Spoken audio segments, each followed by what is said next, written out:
Harta kekayaan Rudi Marsud, Gubernur Kaltim juluki Deddy Mulyadi, Gubernur Konten. Inilah harta kekayaan Gubernur Kaltim Rudi Marsud yang juluki Deddy Mulyadi Gubernur Konten, mencapai ratusan miliar. Gubernur Kaltim Rudi Marsud menjadi sorotan publik setelah menyebut Gubernur Jabar Deddy Mulyadi sebagai Gubernur Konten saat rapat bersama Komisi 2 DPR dan Kemendagri pada Selasa, 29 April 2025. Rudi Marsud cukup rutin melaporkan harta kekayaannya kepada negara.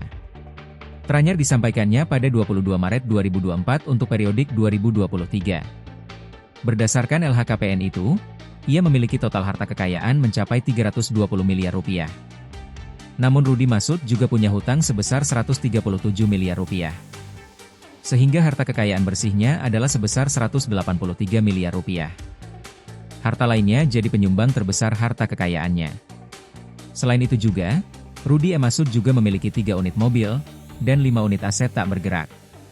Tanah dan bangunan 26.500.500.000 rupiah, alat transportasi dan mesin 260 juta rupiah, harta bergerak lainnya, 450 juta rupiah, kas dan setara kas 17.303.202.983 rupiah, harta lainnya 259 miliar rupiah.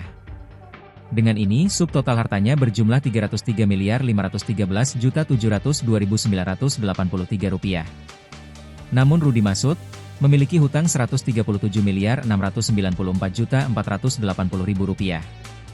Jadi total kekayaan Rudi Marsud 165.819.222.983 rupiah. Download Tribun X sekarang, menghadirkan lokal menjadi Indonesia.